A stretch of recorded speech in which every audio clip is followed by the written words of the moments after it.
The babies didn't die. I sold them for $1 million. Those were the last words Madeline whispered to her lover on the phone, smiling like someone who had just hit the jackpot.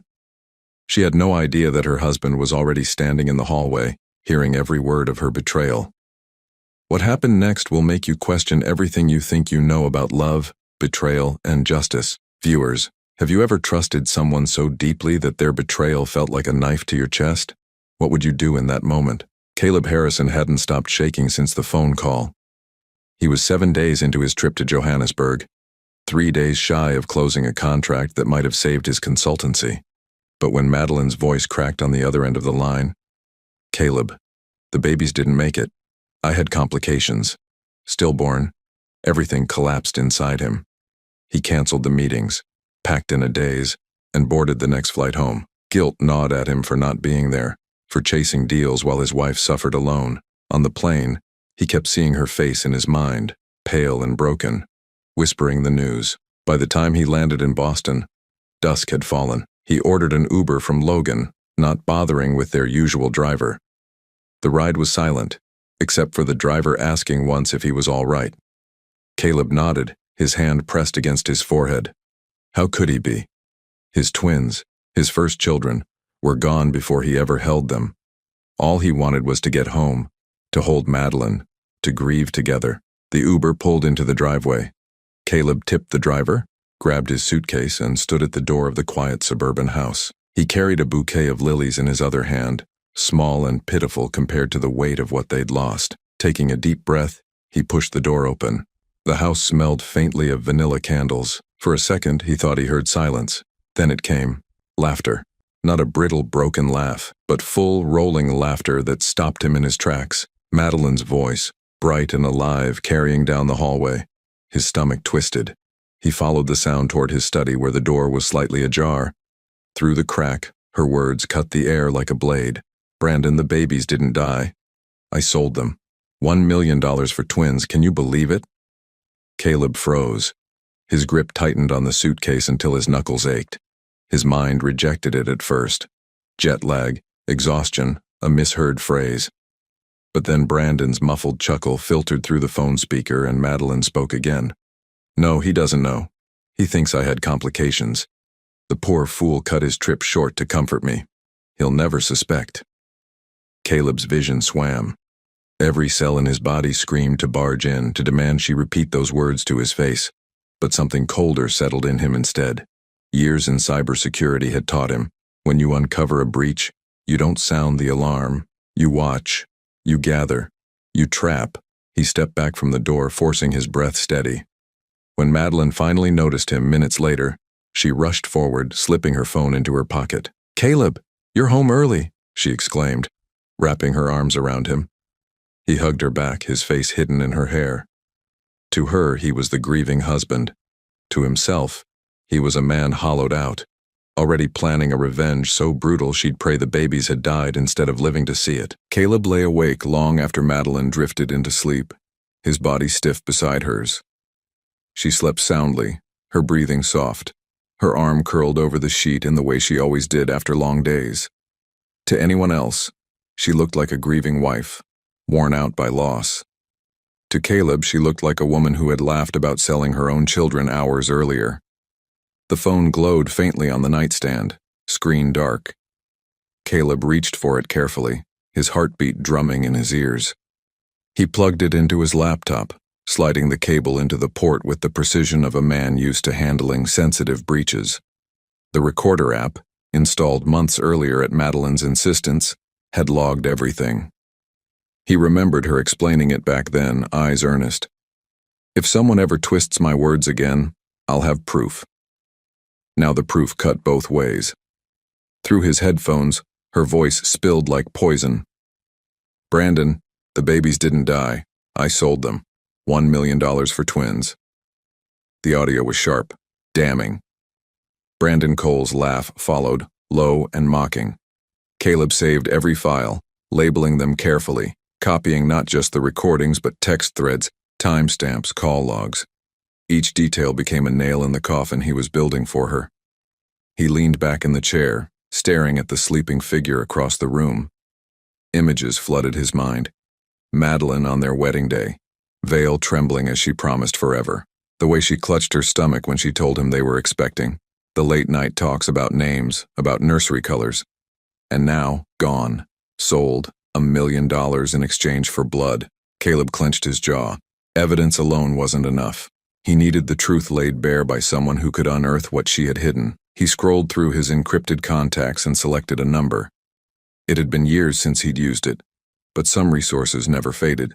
Derek Shaw Investigations, came the gravelly answer. Caleb's voice was low, steady. Derek, it's Caleb Harrison. I need your help. Urgent. I'll pay whatever it takes. A pause, then a shift in tone. It's been a while. What's on your plate? My wife. A man named Brandon Cole. And the hospital where she claims she delivered. I want everything. Derek exhaled slowly. Sounds messy. You sure you're ready for what I might find? I'm past ready, Caleb whispered. His eyes locked on Madeline's peaceful silhouette. Bring me the truth. Consider it done, Derek said. The call ended.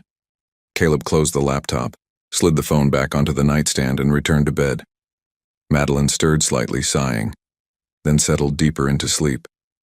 Caleb curled beside her, his arm draped over her waist, as if nothing had changed. For 3 days, Caleb kept his face a study in grief, a careful mask that stopped anyone from guessing the truth.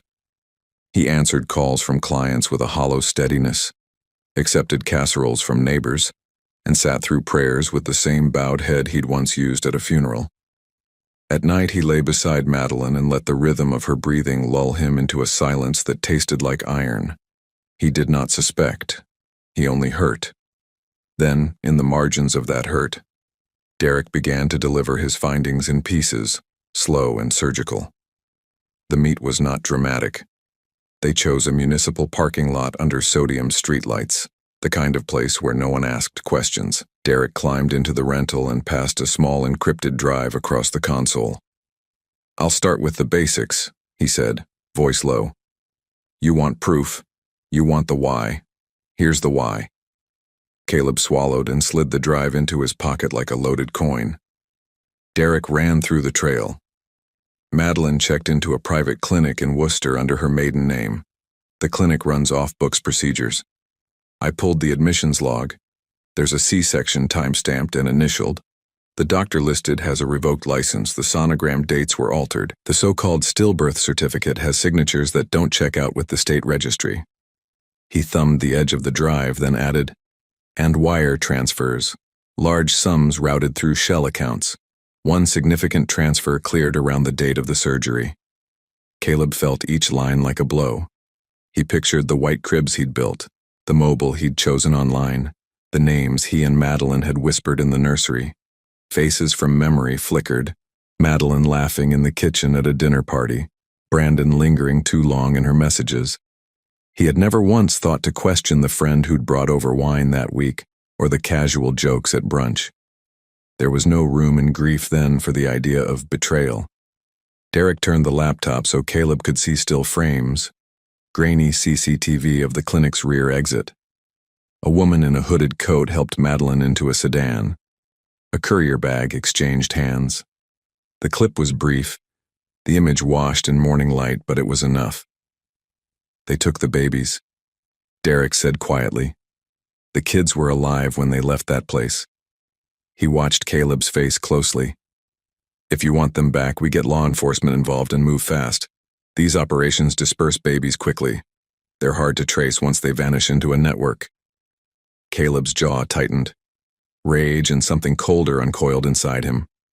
He had been a man who trusted his wife, trusted the life they'd planned. Now trust felt like a naive habit he'd outgrown overnight. And Brandon? He asked, tasting the name like a bitter pill. Derek shrugged. He's a lover with access. He talks loose. But he's not the architect, at least not on the surface. Derek's voice hardened. I can trace the transfers, follow the trails to shell accounts.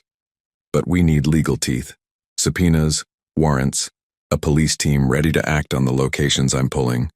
Move slow and the trail goes cold. Caleb closed his hand around the drive as though it were a detonator. Caleb stared at the encrypted drive long into the night. the glow of his laptop casting harsh shadows across the office walls. Upstairs, Madeline had fallen asleep after another glass of wine, sighing like a woman beaten down by tragedy. To anyone else, she looked fragile, exhausted, even deserving of pity. To Caleb, she looked like someone rehearsing lines from a script she thought he'd never question.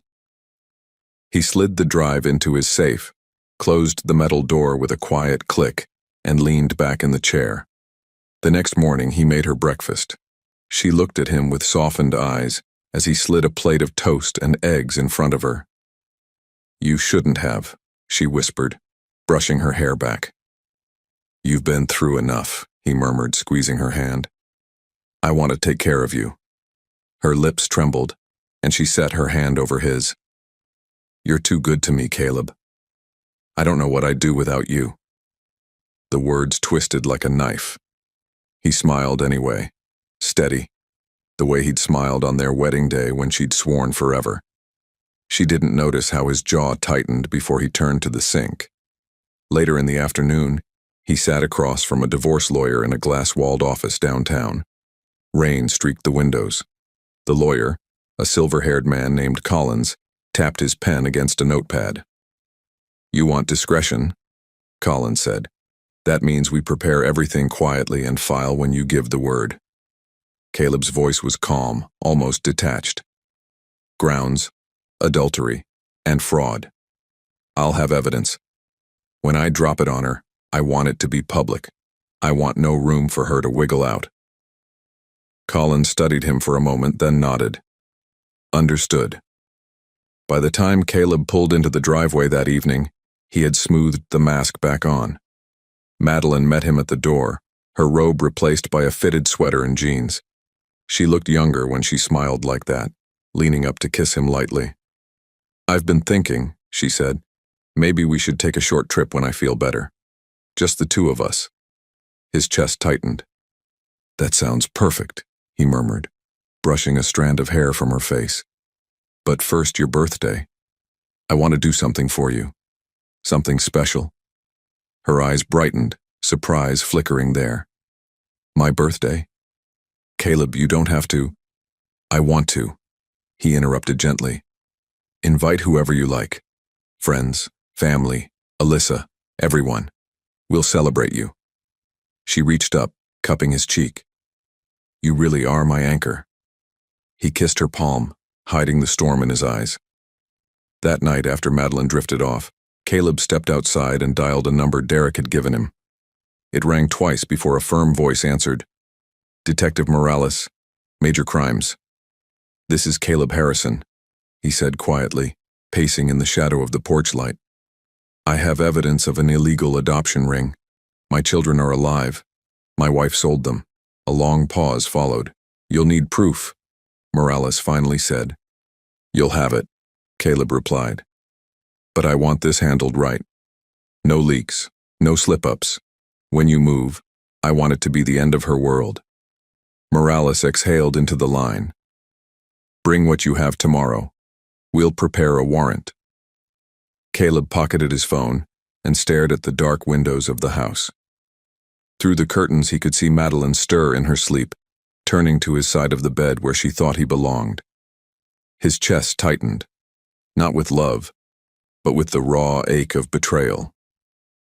Inside the house, Madeline dreamed of laughter and gifts, never suspecting that the party being planned for her would end with chains. Caleb lay awake beside her, listening to the shallow rhythm of her breathing. She murmured something in her sleep, a soft laugh as if she were already unwrapping gifts in her dreams. His eyes fixed on the ceiling, cold and sharp. The woman beside him dreamed of ribbons and candles. He dreamed of shackles. Just after sunrise, he rose, his body heavy but his mind sharp as a blade. Madeline still slept soundly, curled in sheets that smelled faintly of lavender. Caleb stood in the doorway watching her, his jaw tight. He whispered under his breath, "Yes, gifts are coming." Then he slipped on his coat and left. By late morning, he was parked outside the precinct, his briefcase on the seat beside him. He'd told Madeline he needed to run errands, maybe stop by the office. She hadn't questioned it. She was too busy browsing dresses online, planning which shade of red would turn heads at her birthday. He imagined her upstairs in the bedroom mirror, twirling for herself, blind to the gallows waiting just beyond the candles. Inside, the station hummed with low voices and the shuffle of papers. A desk sergeant pointed him toward a back office where Detective Morales waited. The detective's shirt sleeves were rolled up, tie loosened, coffee steaming on the desk. He rose when Caleb entered, eyes steady. "You Harrison?" Caleb nodded and set the briefcase down, sliding an encrypted drive across the desk. Everything Derek pulled: hospital logs, bank transfers, audio recordings, my wife's voice. Morales didn't touch it right away. He studied Caleb first, measuring the man's posture, the fury hiding beneath grief. Finally, he picked up the drive and plugged it into his laptop. The screen filled with documents and audio files neatly organized. He opened one at random. A forged certificate, stamped stillborn in block letters. He opened another. Madeline's laugh, high and careless, followed by her voice. "The babies didn't die. I sold them for money." Morales froze the playback and let the silence stretch. "That's her?" Caleb's voice was low. "That's her." The detective leaned back, rubbing his jaw. "This is heavy, Harrison. We're not just talking fraud. This is trafficking. Organized, interstate, maybe international. You want to go after her? We'll have the law on your side. But once we move, there's no putting this back in a box. Divorce, headlines, trial. You ready?" Caleb's eyes darkened, his tone flat. "She sold our children like furniture. She's not my wife anymore. She's a criminal, and I want her caught in the act of pretending she's innocent." Morales tapped his pen against the desk. "How?" Caleb pulled a folded paper from his coat pocket, his own handwritten guest list. "Her birthday 4 days from now. I've told her I'm planning a party. She's invited her closest friends, everyone she trusts. That's when I play the recording. You come in as soon as her voice fills the room. I want them all to see what she is." The detective studied the list, then looked up at him. "Plainclothes inside, uniform staged outside. When you give the signal, we'll make sure she doesn't leave that house without cuffs." Caleb closed the briefcase and straightened. "Good. Let her believe she's loved. It will make her fall harder." When he returned home that evening, Madeline was in the kitchen, humming as she stirred pasta sauce. She turned with a smile, cheeks flushed from the stove. "You've been gone all day. Work?" Caleb kissed her cheek, tasting the salt of betrayal beneath the softness. "Just errands," he said smoothly. "Your birthday's going to be perfect."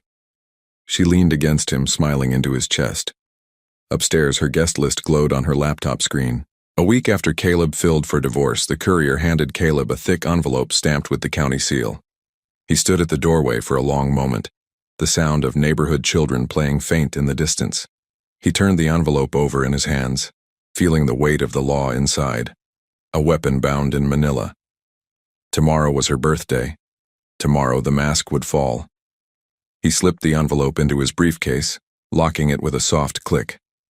When he entered the kitchen, Madeline was frosting a cake she'd ordered earlier, humming under her breath. She looked up, her smile as bright as the candles she planned to light. "You're just in time," she said, motioning to the stack of plates. "Help me set the table?" Caleb rolled up his sleeves and obeyed, arranging plates one by one, his movements deliberate, controlled. To anyone watching, they looked like partners healing together, finding joy again. Only Caleb knew that the real guest of honor tomorrow would be the truth. That night, while she showered, he rehearsed. He stood in the living room, gripping the microphone he'd rented under the guise of karaoke, staring out at empty chairs as though the room were already full. He imagined her laughing among friends, Alyssa sipping wine, Brandon leaning too close. He imagined the sudden silence when her own voice filled the air, echoing off the walls. He practiced how he'd stand, how he'd hand her the papers, how he wouldn't flinch when she begged. The morning came bright and crisp. Balloons bobbed against the ceiling, and the scent of spiced cake drifted through the house. Guests began arriving with bottles of wine, gift bags, and warm hugs. Alyssa breezed in first, wearing a green dress and carrying 2 bottles, kissing Madeline's cheek with exaggerated affection. Brandon followed, his smile thin, his eyes scanning the room before landing on Madeline like a man hypnotized. Caleb greeted each guest warmly, his hand firm, his smile practiced. To them, he was the devoted husband, the man who had planned a celebration to pull his wife out of grief. To himself, he was a conductor tuning his orchestra before the first crashing note. By evening, the living room buzzed with chatter and clinking glasses. Madeline floated through it all, radiant in a crimson dress, her laughter ringing like bells. She paused once, leaning against Caleb with her glass raised. "You really outdid yourself," she whispered, eyes shimmering. "This feels like happiness again." Caleb kissed her cheek, his lips barely brushing her skin. "Then let's make it unforgettable." As the candles were lit and the cake carried in, the room hushed in anticipation of his toast.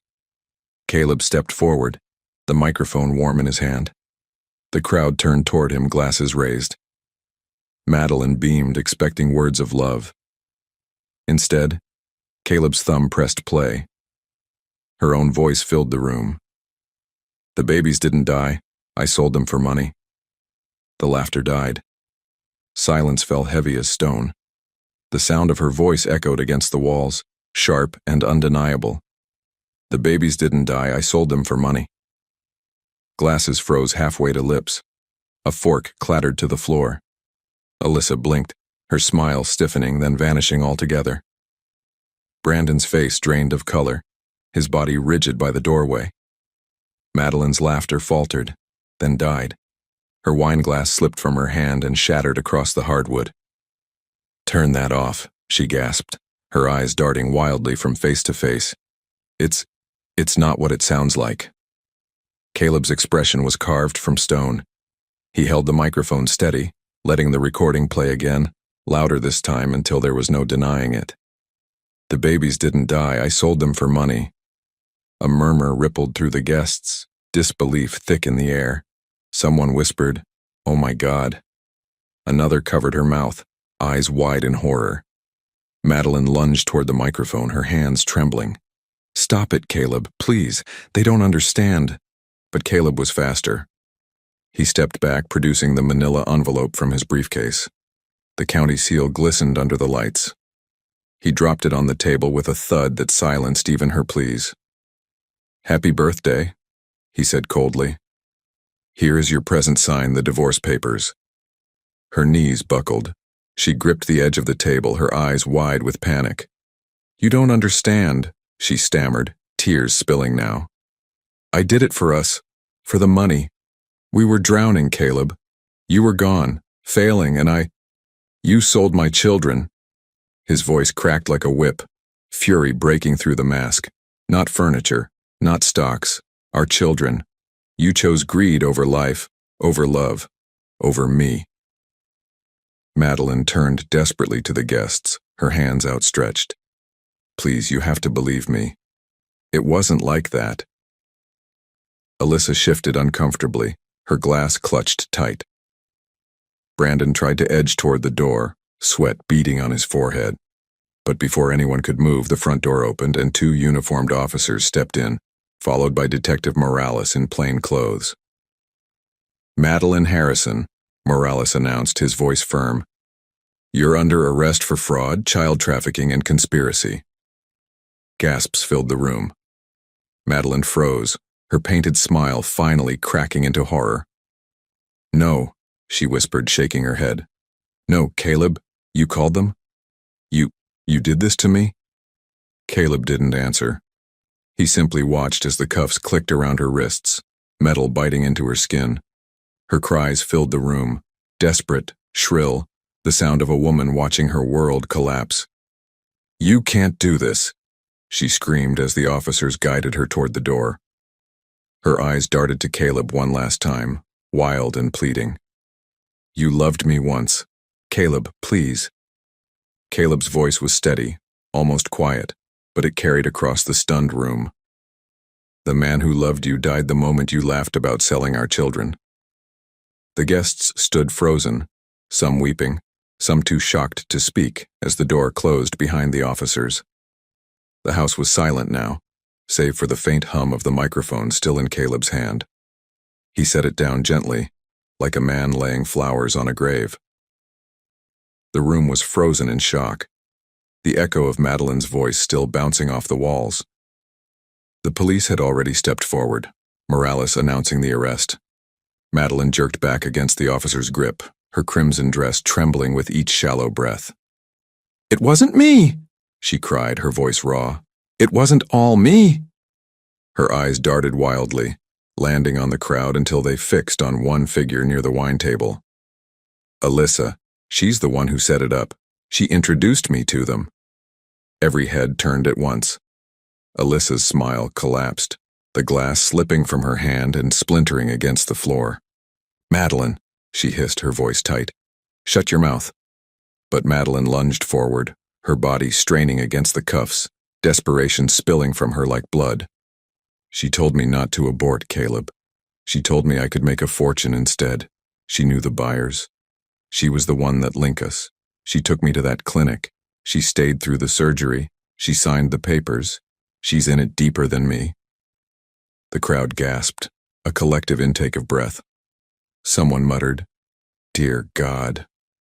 Another whispered, "I knew that woman was trouble." Alyssa's face went pale, then hardened. "You lying witch," she spat. "You dragged me into your mess." Detective Morales cut her off, his voice sharp.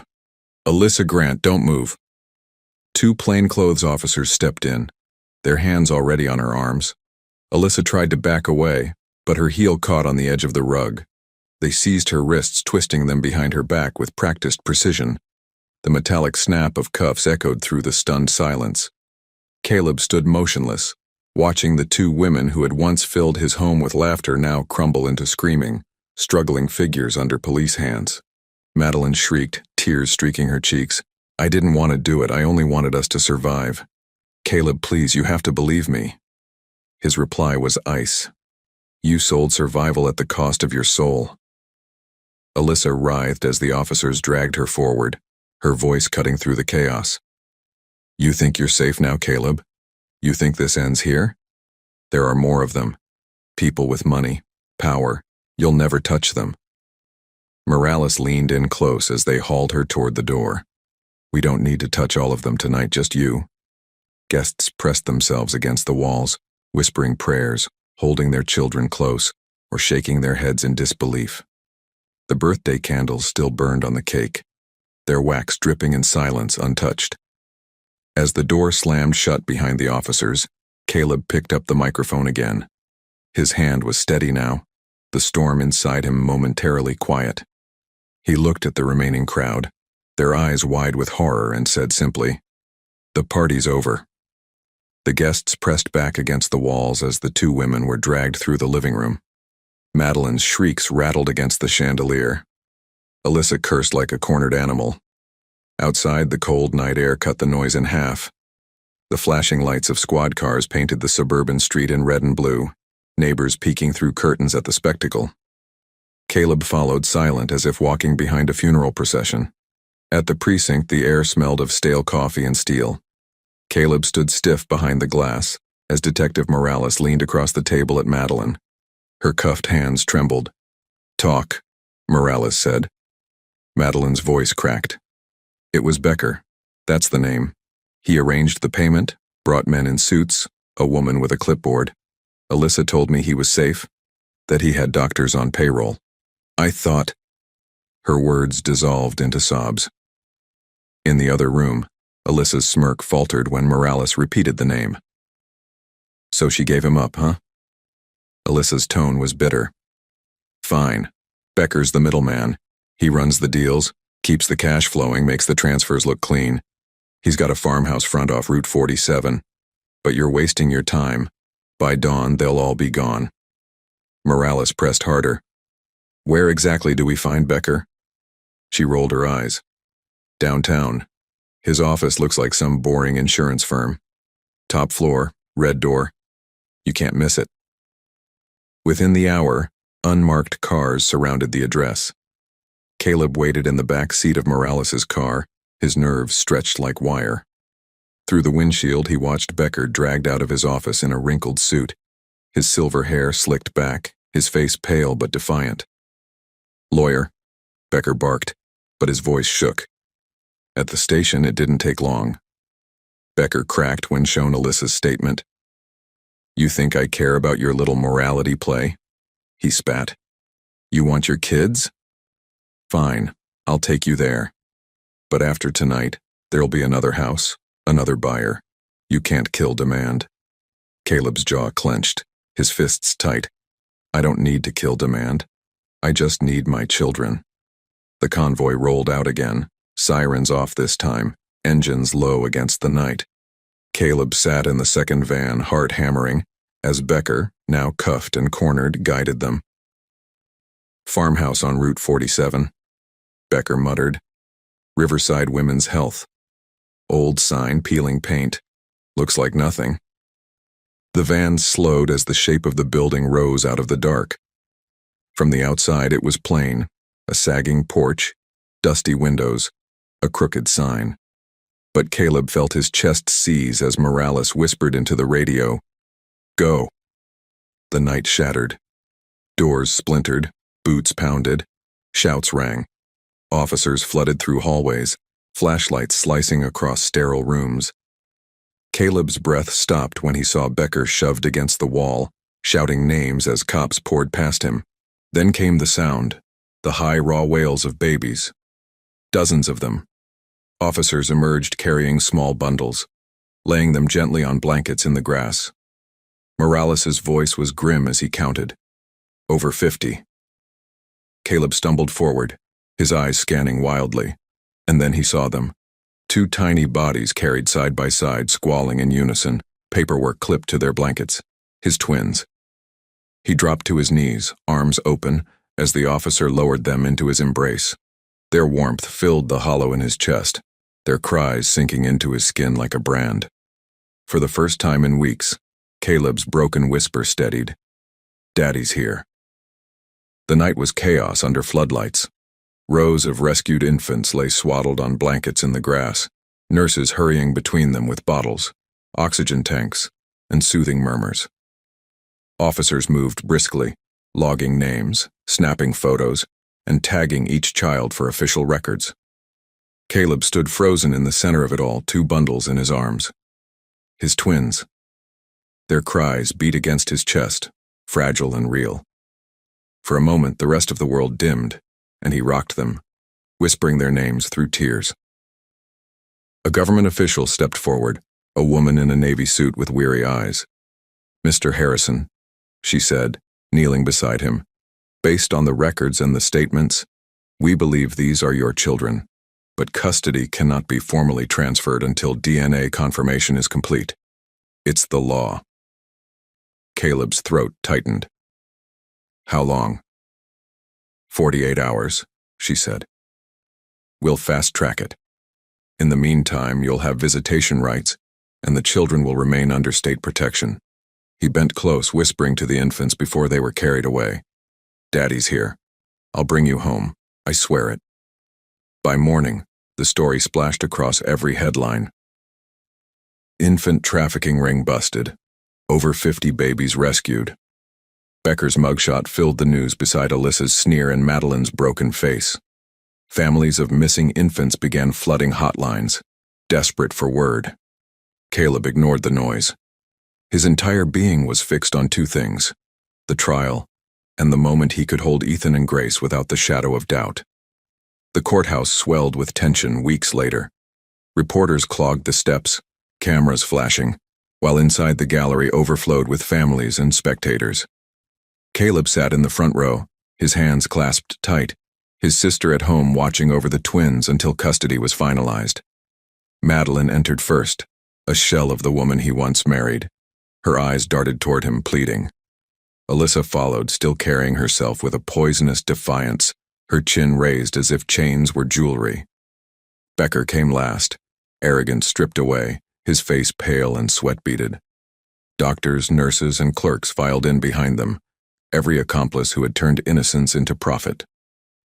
The prosecutor's opening rang like a gavel itself. These defendants conspired to traffic newborn children. They took the weakest among us and sold them like property. Tonight, the law demands its due. Madeline broke quickly on the stand. Her voice cracked as she clung to excuses. I thought it was the only way. We were drowning in debt, Caleb. I thought if I gave them up for money, I could fix our lives.